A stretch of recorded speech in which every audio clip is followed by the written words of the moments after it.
Okay, what's up, people? Welcome back to another stream. Hope you're all doing well. As always, guys, if you have any requests, any charts you're looking at, any positions you're currently involved in, feel free to share. We'll take a look, go through a bunch of markets today. As always, we'll take a look at FX, commodities, indices, which I do think do look interesting. So we'll definitely cover a bunch of those today. And of course, I'll go through my watch list and what I'm looking at as well. And of course, if you do have any questions regarding analysis, education, feel free to put it in the chat as well. Happy to have a discussion. And if there is positions you are interested in taking, feel free to let us know as well. But with FX, I did say coming into this week, I do like what some of the USD pairs are doing, in particular pound USD. And now, of course, we had a lot of momentum last week. We had a lot of weakness, a lot of strength. Well, we actually had weakness and then strength. But yeah, we had a lot of weakness initially and then strength towards the end of the week. And basically, it looks like USD is still within a range. Now, the USD pair that looked the best to me was pound USD in terms of where we're positioned in terms of potential risk to reward if the trade idea was to plan out. Euro USD kind of already tested key areas. Dollar CAD likewise. Aussie dollars kind of in the middle of nowhere. We can go through this shortly. Dollar CHF I do like to the downside, but I need some retracements. And then the USD has already hit some big targets as well. But pound USD, if we look at the chart here, we do have a very large consolidation, just like what the DXY is doing. Equal highs mostly, equal lows mostly. And of course, recently we just pushed into highs and we are having a pretty significant rejection. So the plan is pretty simple. As long as price can hold this level, this high around 1.375, we'll call it, downside opportunity does look good. Of course, if price does suddenly break above that, that pretty much invalidates the idea. So it is essential that we do remain below this structure. And at the moment, we are doing that. So I am looking for some downside opportunity on pound USD, but I'm being patient and I want to see if we can get some extra confirmation that price is rejecting that high before jumping into any positions. What's up, Abdul? Welcome to the stream. What's up, Replay? Welcome to the stream. Hope you guys are doing well. Internet is very, very slow today. Don't know what is wrong. But yeah, pound USD is probably the only FX pair which I do like. I have been looking at some of the yen pairs to the downside for some retracement, but they haven't quite set up yet. And I'm being very, very cautious with that because, of course, high time frames, yen pairs are still very, very bullish. So going short is always going to be a risky play. There will be some downside opportunities, but you just have to be very, very careful. Pound USD, not too risky in terms of the conditions because we are very flat. So the chances are we do see a significant rejection of the high. So essentially what I'm looking at is this consolidation over here where essentially we had a bit of a double top. Price test the high once, test it twice, and then we get the collapse to the downside. Price is now back within that range. Essentially, if we can see price retest that and confirm that we are struggling to break above, that could be a great place for entries and stop losses. And then essentially the target would be back at this zone here where we had our last kind of bit of stability, bit of consolidation before price had this quick run to the upside. So we could look to go and fill that gap, come back to where price did find support and resistance and equilibrium. And then from there onwards, anything could happen. Maybe price follows through, maybe we test and expand higher again, or maybe we consolidate again. But the trade idea is for price to push back towards value, reject this area, then we've got a pretty good chance of a continuation, at the very least, back to this low.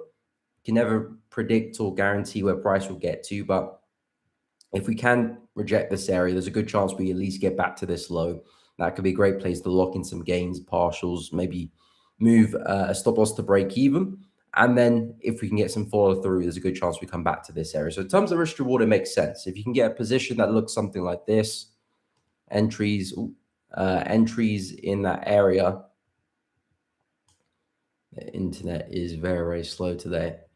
But entries essentially in this area with some stops above the high. And you can probably profit on like a 1 to 2, 1 to 3, maybe even a lot higher if you use lower time frames. I'll probably use like maybe 4 hour or hourly chart for the entry. Probably won't go lower. So pound USD out of all the USD pairs is actually FX pairs for that matter is kind of where my interest is at. I do like some of the indices. We can go through some of the yen pairs shortly as well. I have been focused a lot on NAS. That's the pair I've been trading for the past, well, since the start of the year, actually, since Jan. Um, had a nice position last week. I did get trailed out on that one. I did do a recap on the weekly analysis on the weekend. But I had a position which I was involved here, managed to catch this move back to the high. And I trailed my stop around here, just above that level. And they got taken out on Thursday, I believe. Yeah, Thursday when we had that kind of crazy spike for the indices there. Since then, price is now coming back to an area of value. So really the biggest opportunity for me this week and going into next week is still NAS 100 back to highs, back to new highs, essentially, as long as we can maintain these higher lows.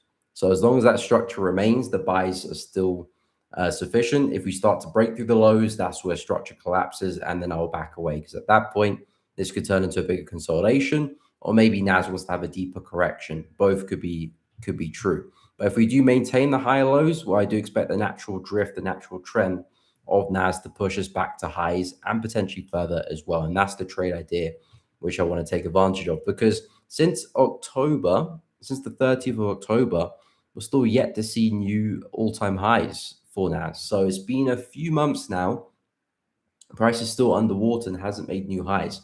S&P 500, we've made new highs. US 30, we've made new highs, although they've been lagging a little bit recently. But this one hasn't done it in a while. So I do think that catch-up trade, that opportunity, as time continues, is greater and greater and greater, as long as you don't break structure, of course. So I am looking for opportunities. Basically, if we can hold this zone here, which so far from a daily perspective, we are doing that. We had a very strong reaction on Monday. Didn't really see any opportunities to get into the trade. And Tuesday, we come back into the zone. So now this is where things are interesting, because the opportunity is still there from a risk to reward perspective. If I can get a nice entry on the 4-hour chart, stops below that zone somewhere, and then I could be looking at pretty nice risk to reward, at least a 1 to 2, hopefully more than that, back to the high around 26,200. So essentially, I'm looking for price to hold this low, maybe give me a nice strong engulfing candle to show momentum's coming back into play. Entries around there, stops below the low, into the high there. That should be at least the 1 to 2 roughly, maybe a little bit more. And then really the fruit of the trade is if price can rip through the highs and continue trending. That's where you can get a lot more out of that position. That's the whole idea of why buying the dips and indices are lucrative, because they do tend to make highs and keep going. So the trade idea is not just the push back to the high, it's the fact that we can see trend continuation. But yeah, it's not the best climate, I have to admit. With S&P still looking a little bit sluggish, US 30 looking quite sluggish. It's not like the indices are in season right now. You can see S&P 500 still very, very corrective. Every time it does make a new high, it kind of lags and is not really ripping through quite well. So have to take that with a pinch of salt there. We're not in the best conditions for the indices, but the structure remains. As long as the high lows remain, I'll keep buying the dips with the expectation that will push through. If we do break a low, and then I'll reconsider things. So NAS 100, I do like to the upside. Pound USD, I do like to the downside. Those are the two which do look really good for me going into next week. Well, this week as well. What's up, MT? Welcome to the stream. Hope you're doing good. In terms of news this week, how are we looking? We'll go through the news, actually. We'll go through the news together. We had some big news events last week: Fed interest rate, CAD interest rate. To be honest, the market was very, very volatile before that. So I wasn't really too concerned about the news. I was more looking to see how volatile the markets will be post the news, because we were very volatile. USD was already like falling out the sky before the Fed interest rate. Then after the Fed interest rate, things start to calm down, which was kind of what I was expecting, to be honest, because we've kind of already used up all our ammunition with those moves earlier. In terms of this week, okay, yeah, we do have the Bank of England tomorrow. That's at 12 o'clock UK time. Interest rate decision expected to stay the same, so not expecting too much there, but we'll see how that actually does come out. if the rates do stay the same, of course. But they are expected to stay the same. And then Friday, in terms of USD, we got jobless claims, but I'm not too concerned with that one. And then Friday, Swiss unemployment rate for trading Swiss, that'll be an interesting one. And of course, NFP as well. 130. Interested to see NFPs coming back into play now. We had a good end of last year, Q4, of just consistent no NFPs. Now NFPs look like they're back in swing. So yeah, I'll say the big one to watch out for if you're trading USDs, of course, NFP. If you're looking at pound, keep an eye on the Bank of England interest rate tomorrow. Expect to stay the same though. And then of course, Swiss unemployment rate if you're trading Swiss as well. Those are the three I'll keep an eye on. Replay. I was on dollar yen buy trade, had a great start to time move. Still was the breaking pushed against my breaker today morning. As you can see, it's fine. Same happened with gold. As unfortunate. Rich Girl, what's up? Afternoon, back again. I keep second guessing my decision of being a trader, get lost, then come back again. I don't know what's in store for me anyway. How's GJ looking for you? Okay, yeah, we can go through some of the yen pairs. Very frustrated. I'm thinking about not taking any trade today. Yeah, if you're in a frustrated state, there's no gain, absolutely no gain in taking position, because you effectively know that you're trading from an emotional perspective, which means you're not going to think logically, and it's so easy just to take a rubbish trade when you're emotionally charged. So biggest advice, probably take today off, even take the rest of the week off and come back fresh next week. Allow your thoughts to consolidate and come back kind of refresh with a neutral mindset. In terms of the whole break-even situation, yeah, it's a trade-off. Break-even is never going to be optimal to maximize your returns. Break-even is never built. The way break-even works is, if price was to come back and retest your entry out the position, and effectively your entry is where you're saying the market's going to go up or down from. So effectively, if it comes back to your entry, it doesn't really make sense to get out of the position, because that's effectively where you want price to go up or down from. So the whole point of a break even is just to minimize downside. That's the whole point. So if you were to trade the same strategy with break even mechanisms and without break even mechanisms, the same strategy without break even mechanisms probably will be more profitable. There's a good chance it'll be more profitable. But there's a very high chance that the drawdown will be a lot larger. How much bigger, it depends on the strategy. But that's the trade-off. You're going for less drawdown for less profits than more drawdown for more profits. Again, it's a trade-off. Potentially people want that trade-off, potentially you don't. If you're trying to maximize profits, break-even is not for you. But of course, know the downside of it. If you're trying to minimize losses, potentially if you're doing a funded challenge where you have to keep your losses relatively small and you can't afford bigger drawdowns, then break even would be a smart fit. But of course, it will cap your upside too. So it kind of is just the trade-off you have expected it. You're never going to be expecting your profits to be optimized if you're going to use the break even. Break evens in your trading. So yeah, it's just the trade-off. It's frustrating, but that's the trade-off. And of course, if you don't want it, then of course don't go break even, but of course experience more losses. So yeah, just accept the trade-off, and therefore that will minimize the emotional damage later in your trading, because you're already prepared, you're already expecting to see, okay, I will have to give up some winners just to stop my downside being larger. If you can mentally affirm that to yourself, then you're good to go. You're going to expect that. If that's something you don't want to endure, then of course remove the break evens, but of course expect more downside. But then of course expect more winners as well. So that's a personal decision based on your strategy, based on your risk appetite as well. In terms of guessing your decisions, that just comes down to your plan. If you're guessing just your decisions too much, then you're not confident in your plan. And if you're not confident in your plan, you don't really stand a chance, to be honest. You have to be very, very confident in your plan, because again, good trading is not finding a winning position. Good trading is having discipline and able to execute your plan under stress, under pressure. That's what good trading is. Because of course, if everything is all happy and roses, anyone can trade well if conditions are always good. When you're under pressure, when you've taken a few losses, maybe conditions of the market change, can you still obey your plan? Can you still have conviction in your plan? That's really where your trading is going to be tested when you're under pressure. So don't worry too much about finding a good trade or predicting what the market's going to do next, because effectively it is sort of 50-50.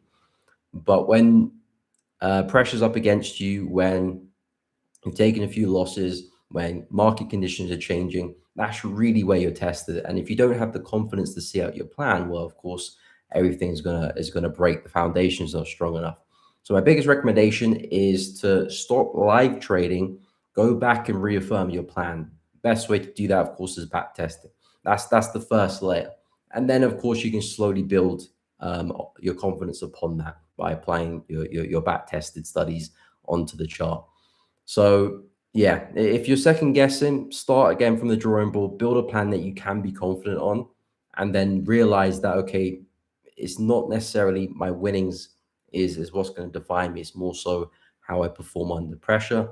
And you go from there. Start slow and you can raise the stakes as you go along. But of course, that's pretty much every journey, every trader will experience. But yeah, in terms of the yen pairs, they've been very, very bullish.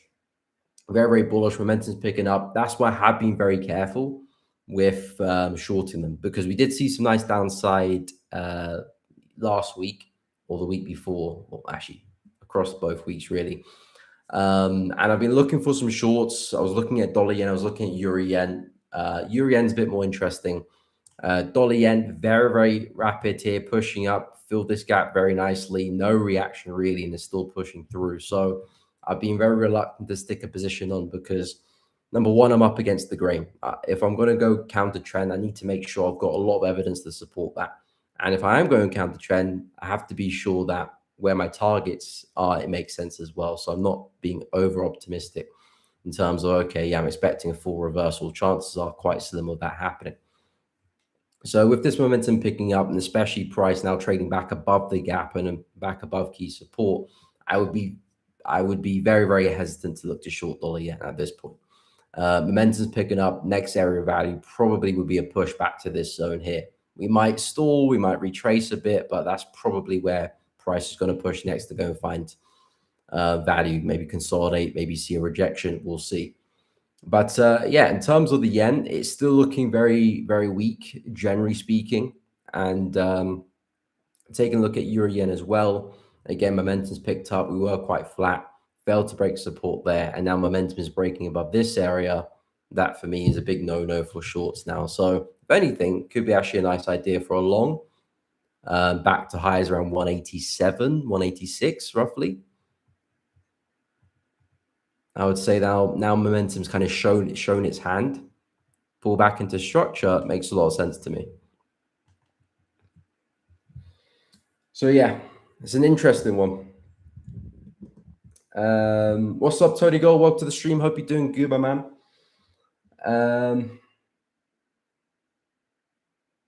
Rich girl, look at us, Biko. What camera are you using? I've got a camera over there in the stand. It's a bit awkward because my desk is up against a wall. So it's difficult for me to put the camera there. So yeah, apologies. Can you look at dollar yen pair on the hour chart? Okay, no problem. We can take a look. What's up, Bashi? Welcome to the streamer, man. Hope you're doing good. Welcome. Hope you're well. Good to see you. I appreciate the message as well, guys. If you are interested, finding the content useful, please be sure to drop a like, subscribe. All of that does really help out, and of course, share it with your friends as well. I do really appreciate it. Miko, if it feels like you're talking to other people. Okay, rich girl, you seem to have a very big problem with this. Is it make or break for you? Actually, I like what you were saying about good trading is waiting and stuff, managing losses. Yeah, of course. What makes a trade managing losses, letting winners run is makes you a great trader. Of course, of course, of course. Can't see my screen. You can't see me or can't see the screen. You're not seeing the chart currently. Okay, let me sort that.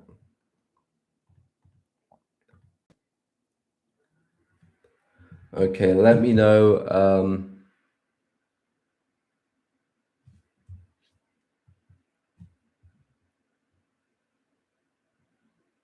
Let me know if it's back because I.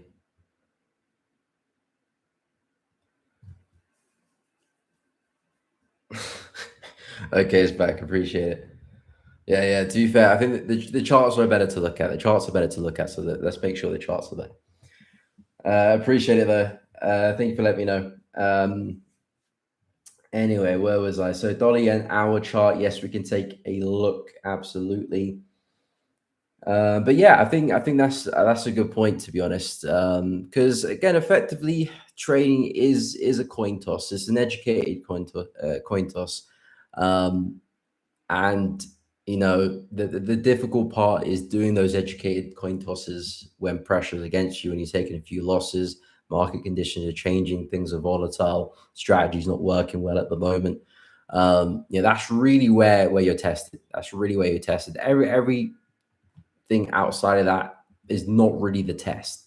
When you've taken a couple wins and your strategy is very in tune with the market, conditions are ripe, that's not really where you're tested. Any strategy will have its time in the sun, and that's when the trader of that strategy will be loving life, taking profits. And then when things turn, your ability to adapt during those times is really where you're tested, because that's of course where you're going to experience drawdown, give back profits. The question is, how much of your profits do you give back? Is it a smart amount? Because of course you always will give back profits, but is it like a managed smart amount, or do you lose control and deviate strategy, increase risk, etc., etc.? And that's really where your abilities will be tested. So, and the thing is, if you can mentally understand that, knowing that, okay, during the hard time, that's really where I have to prove my worth. If you can mentally prepare for that, you'll be so much better off rather than going in blind, unexpected, and kind of just think your strategy will always perform well. Kind of having that mental framework to say, okay, yeah, I know this is going to come. I know that's really where my worth is proven. If I can get through that well, get to the other side, your confidence is going to be very high in yourself. Not that you will always know exactly where the market's going to go and how to trade perfectly, but you know that, okay, if I do experience a few losses, which I will, if my strategy will go out of tune with the market temporarily, which it will, I know I can adapt through those situations too. And then of course, naturally, that's just gonna leak into your P&L. You be confident, you be trading through it, and it's a snowballing effect. The more pressure periods you experience, the more you get through them, the easier they become, and that's just going to be a weapon at that point. Anyway, let's go through dollar yen on the hour chart. So dollar yen hour chart momentum's really picked up now. And at this point, you're looking for dips, pullbacks, and at this point, we're probably working our way towards this consolidation. This is where we had a few days here, back and forth, equilibrium, and then of course suddenly we had this explosion to the downside, and effectively we reversed that. A bit of a V-shaped pattern here, gap filled as well. Momentum's picking up well. Yen looks like it's still got weakness. There's a good chance we're coming back to test that same zone. So from an hourly perspective, I'll be looking to buy pullbacks as long as we can maintain structure. That for me is the smartest play, especially if the momentum can maintain as well, because we're actually really picking up momentum now. So if you can see like a corrective pullback, I would say this would be the first area of interest and this would be the second. I don't want to see price break through that. If we break through that, then that's clear loss of momentum. Not that price can't suddenly turn around and get there, but I'd wait for a lot more development to happen before justifying a buy. As long as we can stay above this, I would say buys is still the smart play, but I would suggest this could be your first area, especially with this strong push here, brief pause, another strong push. That could be a nice retest, especially if you drop to like a 15-minute chart. And again, you don't have to look for the full move either. That's just, if things go to plan very, very well. But yeah, you can take advantage of half the move and still walk away with a decent profit as well. So yeah, hourly chart, a couple of areas to look out for. Definitely an area which I would say will invalidate the idea if we break past that low. At least if we do that, I would say I would wait for a lot more development to happen, structure to realign before saying, okay, the buys look good again. But right now, if you're buying the dips, you're saying, okay, momentum's picked up and I'm expecting it to sustain. If it does sustain, you're good. If it doesn't, that's when you start to look to exit that position or be a bit more patient.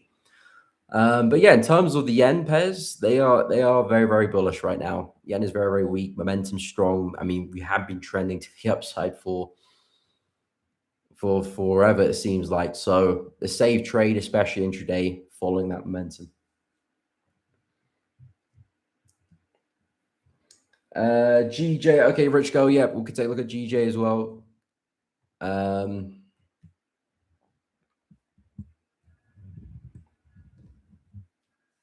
Mr. Trade did a trade on silver sentiment. Nice. I told you on Nick's, but you were busy on the chart. Oh, okay. Apologies. Held it for almost 2 days. Very interesting experience. Yeah, I mean, again, those type of experiences, you're not going to get a lot. Because if you look, because essentially it's just the very exponential bull cycle we're seeing on gold and silver. So it's one of those situations where if you catch it right, it's just because of the ruthless nature of the trend, you can get some really big returns, just like BTC when it's in a bull cycle and it's just going, smashing highs after highs, exponentially. You catch those trades right. It's nothing like you'll get in FX. It's nothing like you get in the indices either. Indices slowly drift higher. They don't exponentially rise like that. So it's one of those kind of rare situations. You time it well, you can get some very big returns. And the thing is, some people actually develop strategies around that. They kind of avoid times where things are very kind of neutral and very balanced. And they kind of wait for the cycles like this to form on crypto, on gold and silver, on potentially like other commodities as well, other metals, and maybe some like random stocks as well that could pick up at any point. And just because of the exponential, nature of the trend is very, very profitable. And the downside is slim as long as you manage your risk well. Of course, we did see silver fall off a cliff last week. So risk management is key. It's not going to stay bullish forever. But again, those returns, you're not going to see something like that on like a pound USD or on a euro. You're just not going to see it. So, taking advantage of those opportunities is a smart move.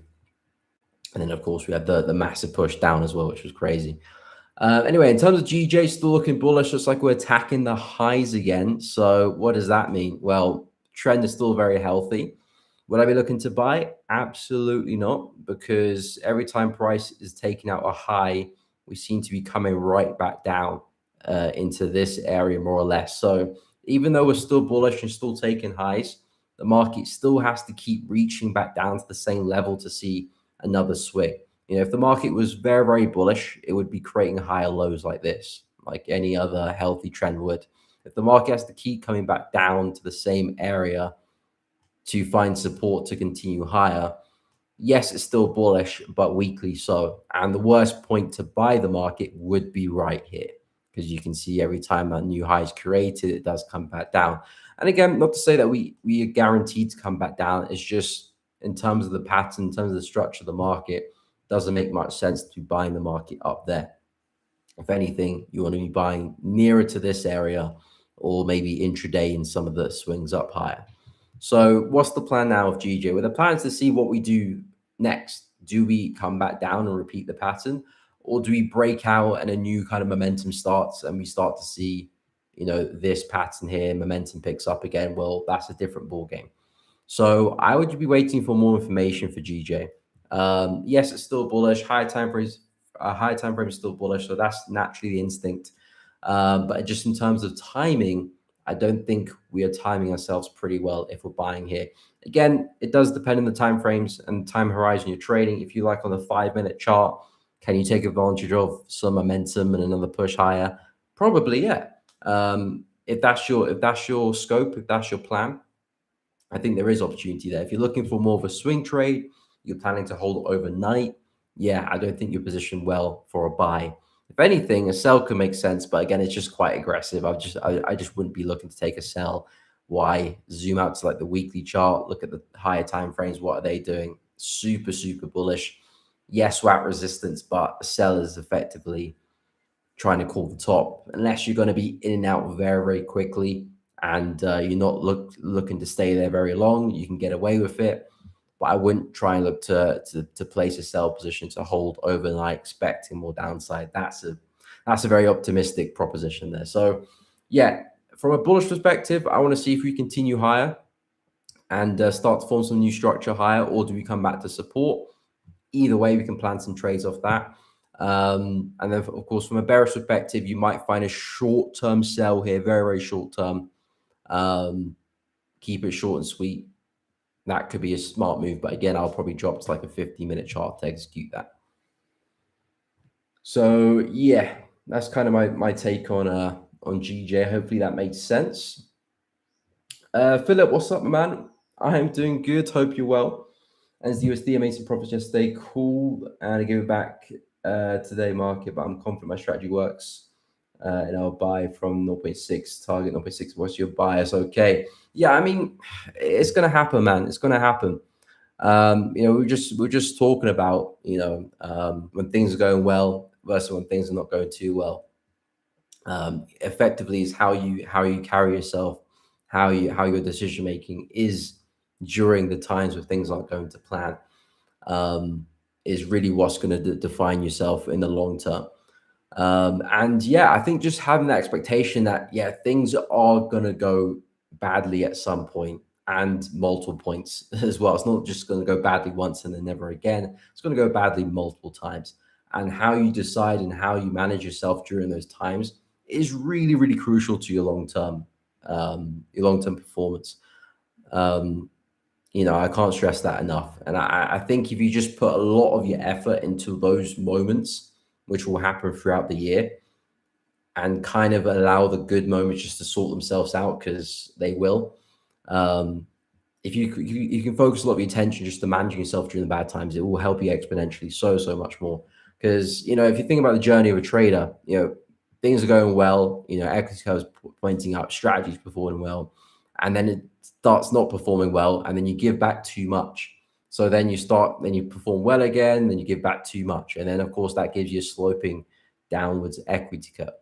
The key is to not lose all of that during the downtime. It's to lose maybe half or a quarter.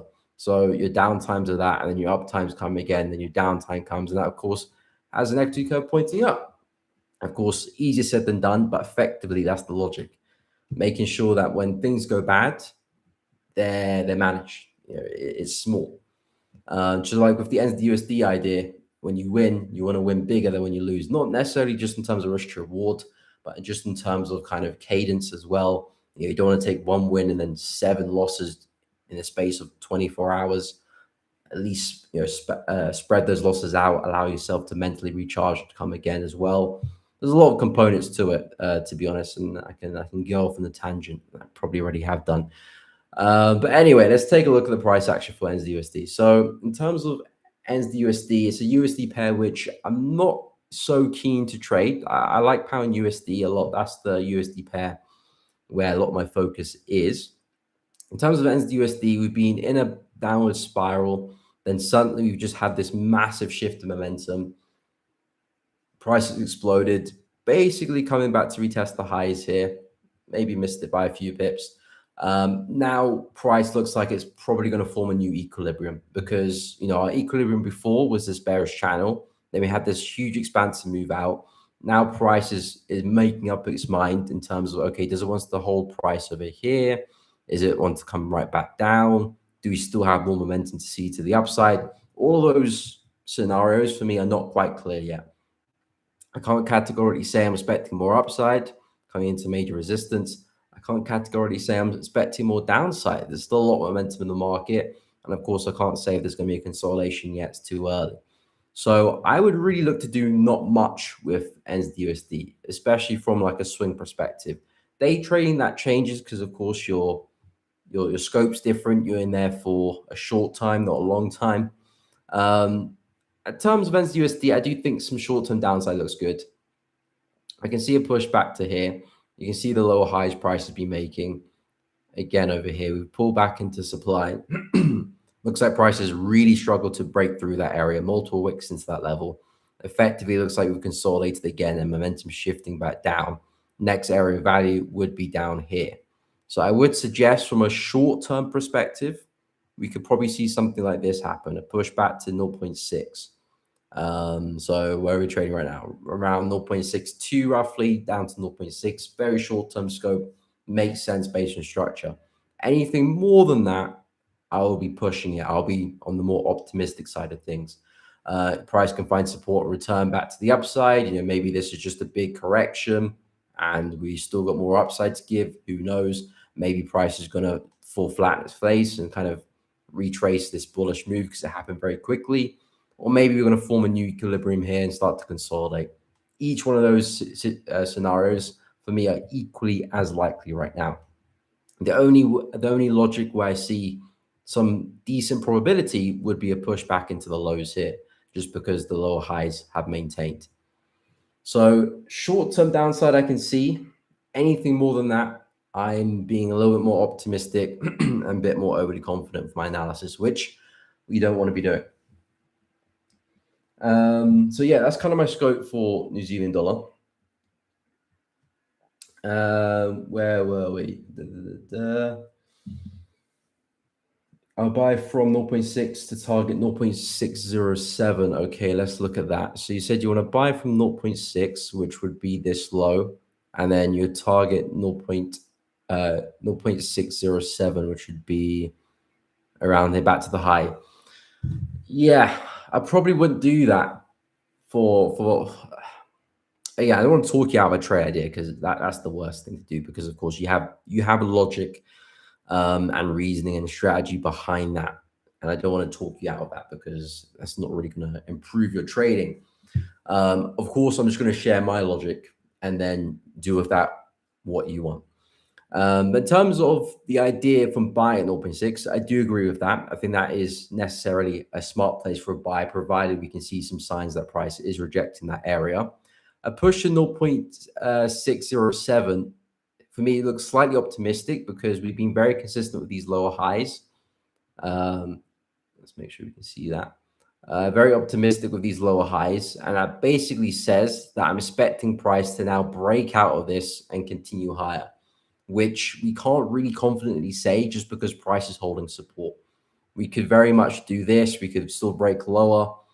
We could push back and form another lower high. And of course, we could break higher, but all of those situations are kind of just random probabilities.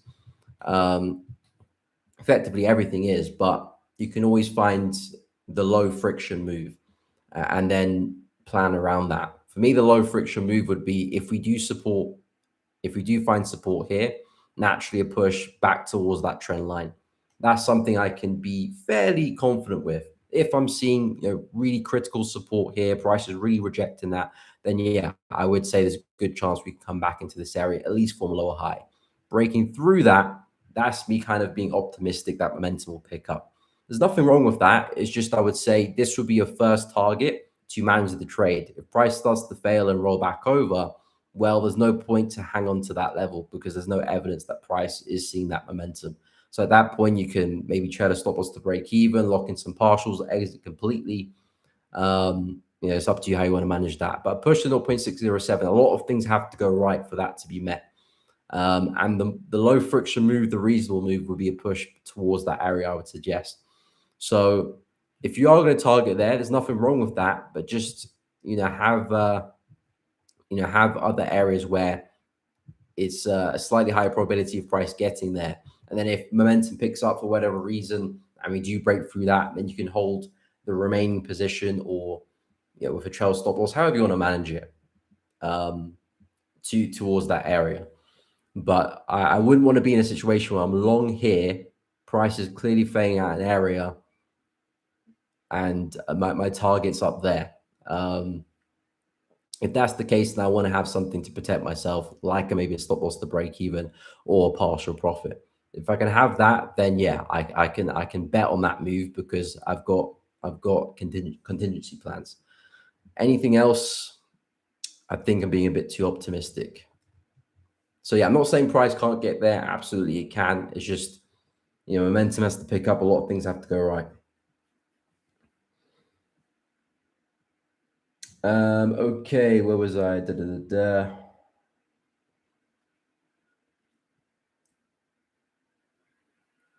Okay, stopped out 2 times by trading stops tight. Then I gave it a lot of room, and boom, would have been 130% if the two didn't get hit tightly.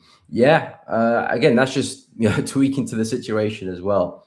The markets are slightly more volatile when they're in the bull cycle as well, so you have to give them room, and you have to give them the benefit of the doubt as well. Gold and silver being absolutely ripping it, and you don't want to be too tight on those, but effectively you don't want to be too kind of removed or too loose as well. But you would rather be too loose than too tight, though, just because of the exponential nature. It's not just any bullish trend you're seeing. You're seeing very aggressive bullish trends. So you'd rather give it more room than it needs than not enough. Purely just from a risk reward standpoint.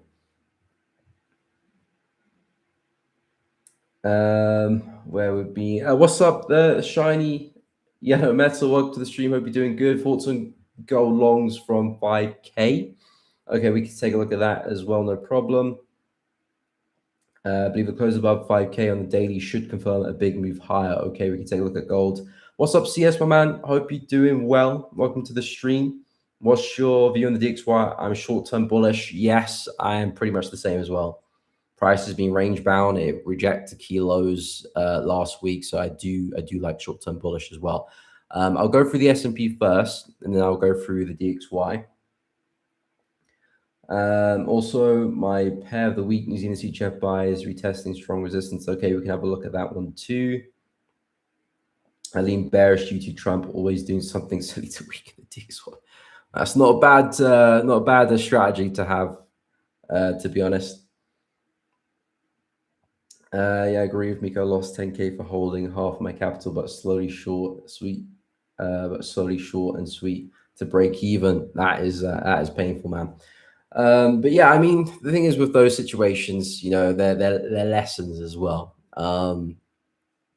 They're lessons for the future. So when you're managing even greater capital, it's not as big of a loss. You pay the price earlier on.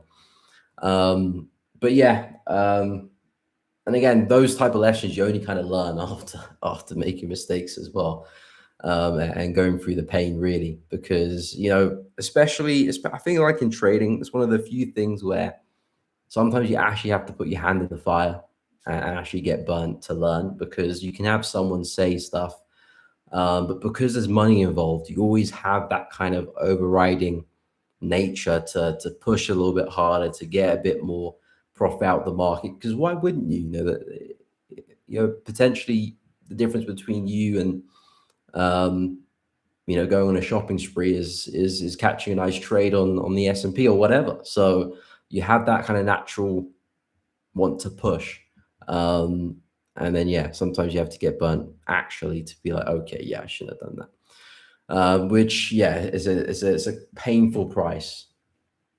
But just telling someone to do something, for me, I feel like in trading doesn't have that much progress until they actually get burnt a little bit. But in terms of the S&P, so I do like. I'm a bit more of a fan of NAS. I like NAS at the moment a little bit more than the S&P. But the key takeaway with the S&P is that we're still maintaining these higher lows. So you can see this is the critical aspect. As long as we can maintain the higher lows, we're good from a bullish perspective. The moment we start breaking through these lows, I would back away completely. And effectively, the best trade is the deepest point you can buy, as long as price still maintains the low. Basically, as close to this area as possible. As close to this area as possible is where you want to find your positioning and put your stop loss underneath. And of course, that will help maximize your risk reward. And make sure you're not buying too early either. You don't want to get stopped out twice and then catch the third trade, and the third trade just kind of puts you back at break even. You rather just take one attempt deep enough where the retracement's valuable, and if it does succeed, you get some healthy returns. So from a S&P perspective, I like stops basically underneath here. If I can get some stops there, I would be happy. Stops underneath here will be even better, but I would want price to show me signs that, okay, we're actually holding this area. Because I think if you have stops there, you're kind of giving yourself a bit too much room and you're going to sabotage your risk to reward. So the plan is pretty simple, a push back to highs, but I would be ruthless as price starts to get near this area because the S&P is not as bullish as it's been in kind of, healthy bull cycles. For the indices, we're very, very correct at this point. Every time price creates a high, we are showing a lot of downside. It's not like price is ripping through and momentum's picking up. So because of that, we have to treat it more like a consolidation than a kind of a real trend, which means buying low, stop loss underneath structure, and then being prepared to exit as we approach resistance. Not even as we get to resistance, but as we approach. Lower highs could form. We can start to consolidate and things can get really sketchy. So buying as low as possible, around 68.60 in around this area here. If that fails, then I'll have another attempt around here. And if that fails, then I'll back away and not have that bullish bias. But if I can get some entries here, stops underneath the zone, entries here, stops underneath the zone, targets around here, I'll be happy. But with that said, I do prefer NAS at the moment, but it's a similar trade. So yeah, that's kind of how I see the NAS, not the NAS, sorry, the S&P. And in terms of the DXY, DXY were extremely bearish, but of course we had a very volatile reaction on Thursday. Friday, sorry. Yeah, Friday we picked up right back up again. And all we did was we tested the lows and failed to break through them. We did break through them, but didn't sustain below them. So I am short-term bullish. The reason I'm short-term bullish is because we failed to break out the range. And because of that, I would expect price to now push back towards value, which would be around the 50% area of the range. We don't necessarily have to see a push all the way back to the high. You don't want to fall for that kind of narrative that, okay, we've rejected the low of the range, so we're guaranteed now to push, or not guaranteed that there's a high probability to push to the high. Not necessarily. I would say there's a very good chance we get to the 50% mark, and then we'll see from there. Maybe price does push higher. But I am bullish for the DXY into around this area. Doesn't have to be 50% on the dot, just generally between 98, 98.5 is what I'm expecting price to get to. So yeah, short-term bullish is how I see it. But of course, once we get there, things go out the window and it's pretty much 50-50 which way we go from then onwards. But I like the way momentum's picked up. I did say in the weekly analysis, it would be nice to get a retest of this zone because I think we finished the week around here. I said if price can come back, reconfirm this as support, that'd be a really nice place to position long, stops underneath. I'm looking at a similar idea on pound USD. And then, target more or less around this zone here. And as of now, we're kind of halfway there-ish. I think short term, this looks like an interesting idea. Coming back into this demand area, strong break, kind of throwing some wicks there. I think, especially for NFP on Friday, maybe price might mess around and then use NFP as a catalyst to push through. If you're looking for some very short-term trades, I would say if we can push back down again, because let's say the market's forming some lower highs, there's one over there, second over there, this could be a third, so this would be the worst time to buy. If we could push down again, maybe take out this low, maybe react slightly deep into the zone and see some wicks, I think this could be a really effective place for a buy. And again, at the very least, back towards this area. And then we'll see from there. Maybe momentum picks up, maybe it doesn't, rolls back over. But at least here, you can probably profit on a on a short-term move up high. And of course, this is for the DXY, but you can copy and paste this onto euro, dollar, pound, USD, essentially the same idea. So I like what we're seeing right now. Effectively like a flag pattern. And effectively, you want to buy as low as possible within the pattern, take advantage of the swing, and then if we're lucky, maybe the breakout too. And from there onwards, there is some real upside back to that zone. So short-term bullish DXY. Yeah, anything after that, I'm not too sure, to be honest, because we are already flat. We are already flat, so I can't really be confident with any kind of long-term swing bias or any trend analysis. I mean, we have seen some downsides here, but then we're just kind of really flat. And you can see all these wicks here as well on the weekly chart. We had the wick back here, price reverse, another wick back there, price reverse, another wick back here. You know, what we're expecting. Doesn't necessarily have to be a full reversal, but there's a good chance we do see a little bit of upside at least, which is basically what we're talking about on the lower time frame. So clearly, DXY is finding it really difficult to sustain price here. Naturally, I do think a bit of upside is likely. Whether we completely reverse from here or we just consolidate and buy time before we fall over, again, I can't quite say confident just yet. So keeping it short term for the DXY, because that's where I think the opportunity is.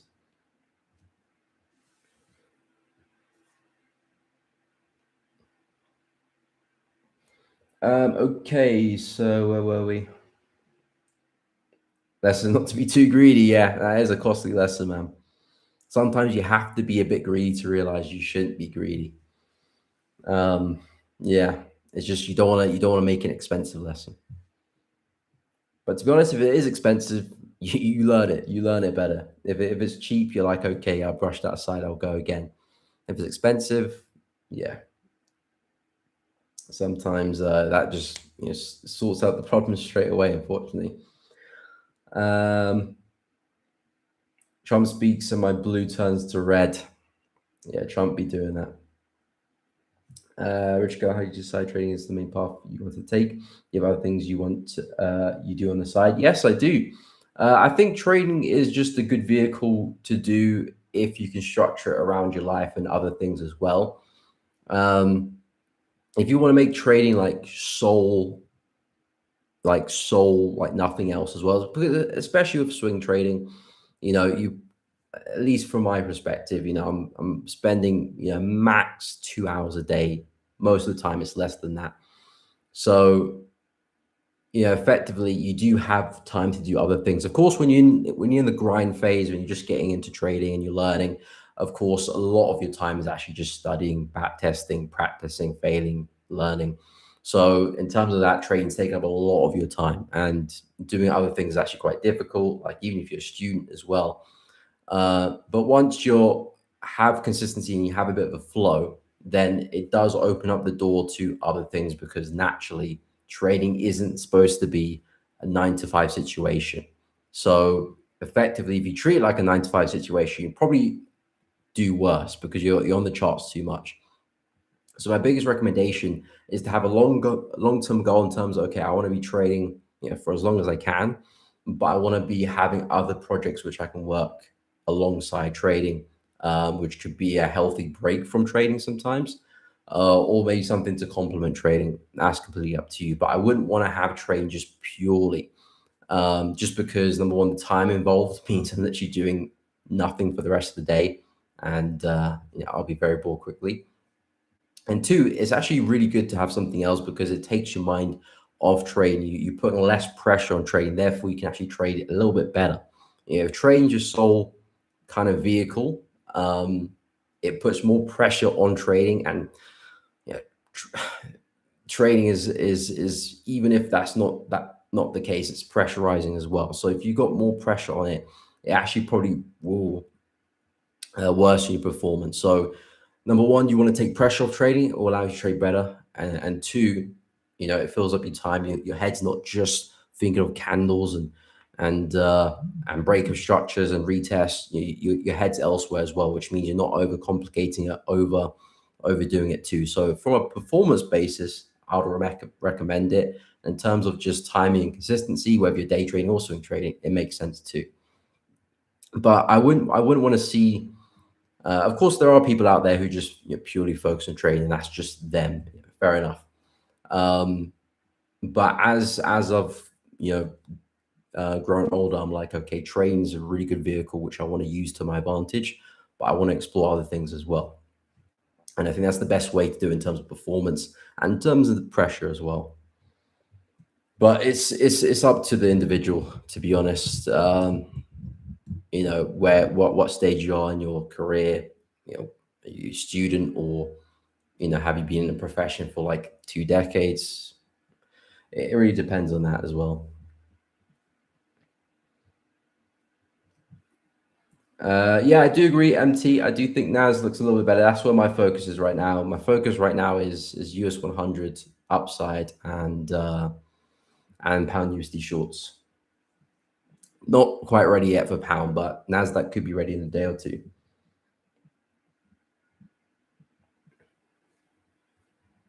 Okay, we can have a quick look at Bitcoin for Philip.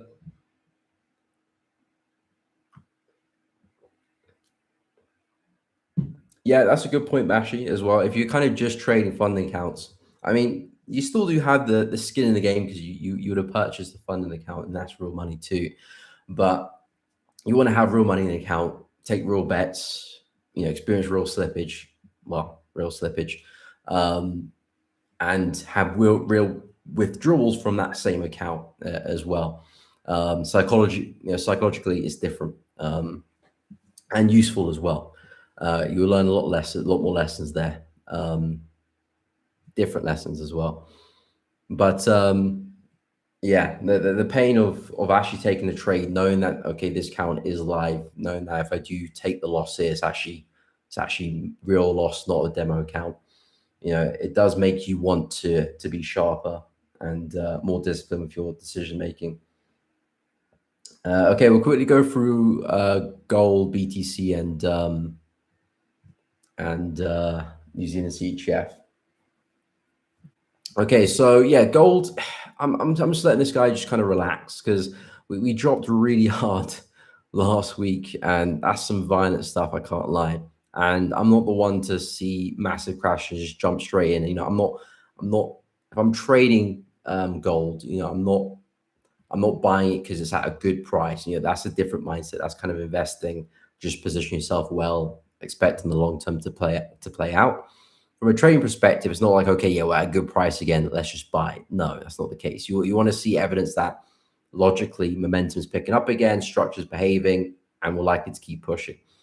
Because this is such a big drop, and yes, we have recovered probably close to 50% of that, if not 50%. Would I just say, okay, let's buy and expect more upside? No, not really. I would take it um, a day at a time. So we've seen some nice momentum now. What would be my next reasonable prediction? Well, I'll look at something like this, and that's about it. I would not be looking at a pushback to here because a lot needs to happen for us to get there. And I'm not saying the trend is over, absolutely not. We haven't really done anything structurally on the higher time frame to say that the trend is over. It's just a very violent drop and quite a big one. Same with silver. We haven't taken out anything key to say that this is over, but what we could do is we could actually start to stabilize and form like a bit of a consolidation here, and it it could get messy for a while. There's no requirement for us to straight away push back and recover the highs. We could do that. There's no requirement to do that. So I think the best bet is just keeping things really simple and just taking it a day at a time and treating this more like just a healthy trend rather than an exponential trend, which we would have treated it back over here, which is kind of like just buy the dips and just and just kind of sit back and watch. Now I want to be a little bit more managed with the position and not expecting exponential moves anymore. Are we looking okay? Can we get a push back to highs? If so, great. Maybe trail some stops, see if maybe we do turn exponential. But I'm fully expecting us to kind of fizzle out a little bit. So gold, that's kind of what I'm looking for. If we do push 5K, that's a nice psychological barrier breaking through. But for me, it doesn't really say much about push back to all-time highs. It says we're still bullish, but I wouldn't be like exponentially bullish as we were before. I need more evidence to prove that. But yeah, I do think buys is still the best bet. I wouldn't be looking to sell gold at all. In terms of New Zealand CHF, I haven't actually been keeping up to date too much from New Zealand CHF, not on my watch list. Okay, New Zealand CHF, we're at an interesting price right now. Things are still pretty bearish, and we're trading at this high, and looks like we're really failing to break through. There could be some nice downside here. Again, I wouldn't be so confident to bet on this, but I would expect to see a bit of downside from that. So I would say from a kind of an intra-week perspective, I think that's a nice sell, really. Let me be a bit more specific. I think that's a nice sell. It has some real downside opportunity. I just wouldn't bank on that necessarily. I would say a pushback to support here, maybe even here, is some healthy targets as well. So as long as we can remain underneath this, I think that's a smart sell. If of course we see a breakout, there could be some buys, following momentum, but New Zealand CHF isn't really a pair which you're kind of banking for momentum to continue. It's always a choppy pair. It's always better to look for mean reversion rather than breakout momentum plays. They do happen, but it's just very rare, and you have to be very disciplined with the breakouts you do take, because most of them are kind of just they'll just kind of fade away really. So I do like the shorts here, positioned very well structurally, and we do have the advantage of the higher time frame pointing in our direction too. So I do think there's some downside to be had here. Potentially, we could see a continuation back to lows, but I'll take it, level by level. And BTC as well, we can take a look at. So Bitcoin, yeah, Bitcoin's interesting. Very bearish last week, broke through some key levels. What's the plan now? Well, my plan is to do nothing really. Boring, I know, but again, I only want to take a trade if things are really in my court, really stacked for me. If things are kind of 50-50, then I don't have much edge there. So I don't really want to place a bet, or at least a meaningful bet. If I can't categorically say why things are stacked for me. And of course, recently with this break low, I'm not really interested in selling BTC. It's taking forever to load. Internet's quite slow.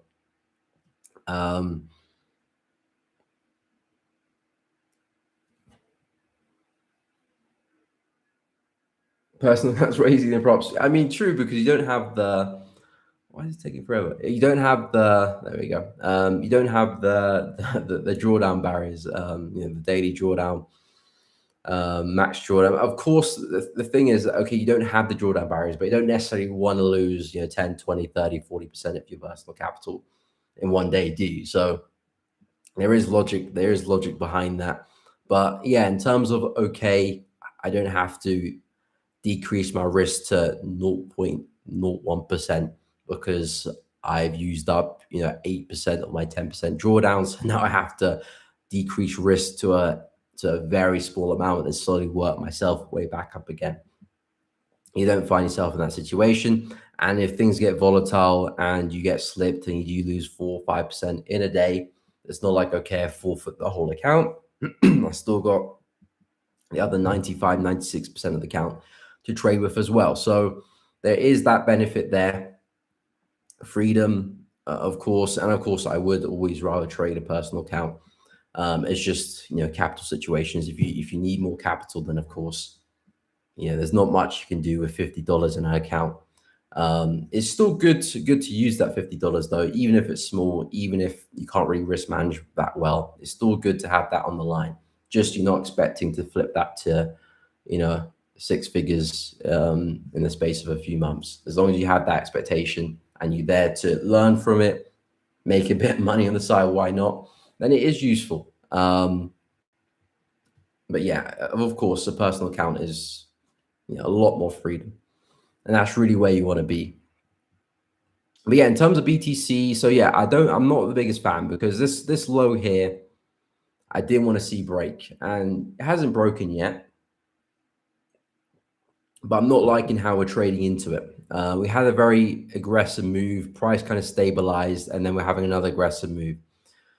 I want to see some really strong rejections to tell me that, okay, support is holding, the low is holding, and we can still see an upside move, because effectively Bitcoin has been in a bull cycle and now it's starting to run out of steam. And if we're breaking through lows, that categorically means we're not really in a bull cycle anymore. And if we're not in a bull cycle anymore, that means BTC is not necessarily in a bear cycle, but we're neutral.